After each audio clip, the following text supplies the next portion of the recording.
Hello everyone, thank you for joining me on the channel today. This is Rodney Garcia. Thank you for being here on day 4 of our 14-day challenge. I understand that this is your 4th day and maybe some of us are having a bit of difficulty to get things started, having certain stress siguro, or maybe you're looking at this challenge and it's such a big deal that it's bringing so much weight on your shoulders. And I think it's just but proper that we address the elephant in the room on this 4th day, because if we don't, it will affect our challenges, it will affect our goal setting, it will affect the things that we want to do in our life. And hopefully, after this, we can address it. We can not just talk about it, but really get to the bottom of it. And I'm talking about anxiety, or being anxious. I woke up today and there's just that feeling of anxiousness. I don't know about you. I don't know if you've gone through that before or you're going through that right now, but that's what I felt when I woke up. And I think you can relate, because all of us, we're all going through a very anxiety-filled situation. This whole COVID is not a joke. This whole COVID situation is not something we can take lightly. And I know we do our best to be positive. We do our best to have a bright outlook. We do our best to expect great things.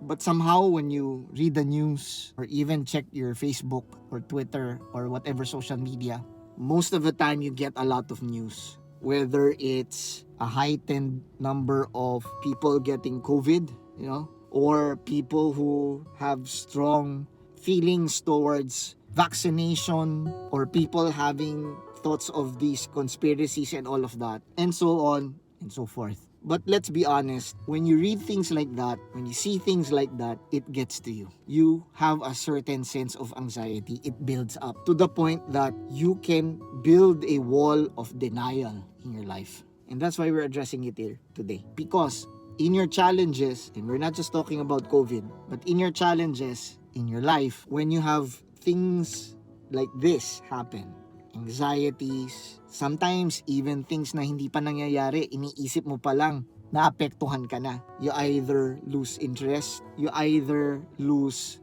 momentum, or you either just become discouraged. Before we move forward, we will need to first acknowledge the current situation. If you are facing anxiety right now, if you're facing this situation na parang you feel like the whole world is closing in you, please know, you're not alone. Even myself, I am also going through attacks of anxiety. Everyone in the world is going through this. Everybody in the world is going through stressful situations. Why? Because things are not going the way we hope it would be. Things are looking bleak. So what do you do during times of anxiety? Well, some people cope in terms of distracting themselves, Some people cope by indulging on certain things. Food, alcohol, sometimes watching streaming videos, because it's a form of escape. And yes, it could be a form of escape. That's the term that we're using. Escape. A momentary fix. But after escaping, and we turn off the TV, or we take one last drink, or we take one last bite, it's still there. We have to address that. We have to face it head on. And the first thing we need to do is just admit, I'm going through anxiety. I'm going through stress because of what's happening around us, because of this, because of that. I think admitting it's a brave thing to do, but at the same time, it is an important thing to do so that we can address the situation. Di ba parang sa doctors, di ba? We go to the doctor and the doctor asks us probing questions. How are you feeling? This and this, that and that. And then that's the time when he tells us, okay, this is what you're supposed to do. Either gives us a prescription or tells us to do something that we need to do that we were not doing before, or to tell us and remind us to continue what we're doing kasi it's going to help you in the long run. But the key there is this: the doctor cannot help us if we will not become honest. The doctor will not tell us what to do or what to prescribe if we are in denial. And so today, if you're watching this video on the 4th day of our challenge, the challenge perhaps that you and I need to address today is to admit, I'm going through an anxious situation. I'm getting anxiety. I'm panicking. I don't know what to do. I don't know where to go. I don't know what's going to happen in the future. And I believe if we do that first step, that's going to be a big leap for you and I.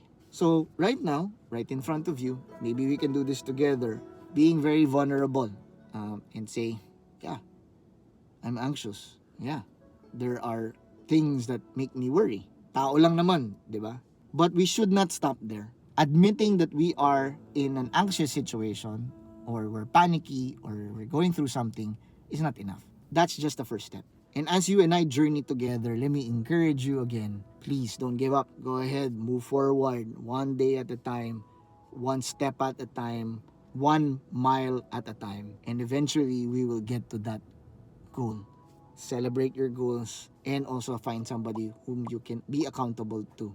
Thank you so much for joining us today. Please click like, subscribe, and comment. I want to hear from you. I want to learn from you. So please put it on the comment section and share the videos, especially to those people that you think this will be something of help to them. Again, this is Rodney Garcia. Thank you for joining me today on day 4 of our challenge. God bless you. Stay home, stay safe, and be well.